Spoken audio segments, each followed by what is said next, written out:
Hi guys, Dusty here. So lately I've been trying to win a lot more solo games within Call of Duty Warzone. I've been experimenting with different loadouts, playstyles and drop points to try and help maximize the chances of being the last man standing.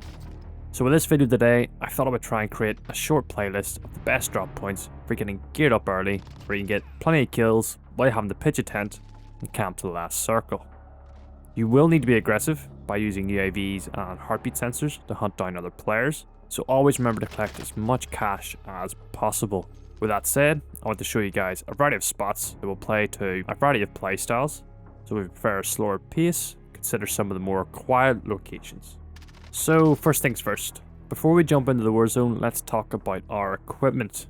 I have been having the most success with the MP7, where I have it optimized for aggression. So for the muzzle, I have the monolithic suppressor to get that sound suppression and extra range. For the barrel, I have the FSS Recon, giving me extra damage range, bullet velocity and recoil control. For my optic, I have the combat hollow sight. Really, it's more personal preference. You can go with whatever works best for you. For the stock, I have the Forged Tack Stalker, and lastly on my undergrip, I have the Ranger foregrip. For my secondary, I am using the Renetti with the burst modification. This is really a last resort, which I normally switch out for another weapon if another player drops anything of interest. For perks, I am using double time for the extra crouch speed, which is so important for when sneaking into buildings to flush out campers. Highly underrated perk. Secondly, we have Ghost to stay undetected from UAVs and heartbeat sensors. Lastly, we have Tracker, just to ensure I don't lose players when I'm stalking them. And of course, we have C4 and the heartbeat sensor for our equipment. With that said, let's jump into our number one spot. First up on our list, we have the bunker run at C5. Here there's a two-story building right across the road from Storage Town, which holds a decent amount of loot. Once you're geared up, you're left with a few options. You can either jump into Storage Town, rotate in the boneyard, or continue south into the bunkers. This decision is really up to you and how you want to approach the game. Scrapyard would be a more cautious approach, whereas Boneyard would be a lot harder with players, really depending on the zone. There is a decent amount of cash, which you can grab as well, and there's always, I think, 2 buy stations, either at the Scrapyard or one of the bunkers.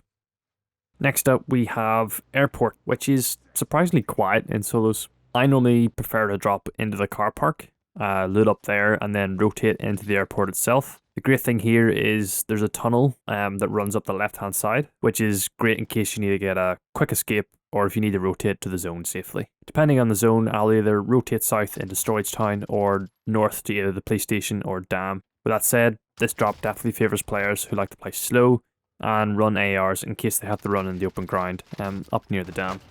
Next up, we have a hot drop into downtown, but instead of diving for the rooftops, we are aiming for the streets. With everyone preoccupied with fighting from rooftop to rooftop, we can freely loot up on the ground and get a ton of cash. Normally, I like to rotate on the perimeter of the city and find a buy station. Once I've got my loadout, I'll normally start some bounties and try and clean up the city as much as possible.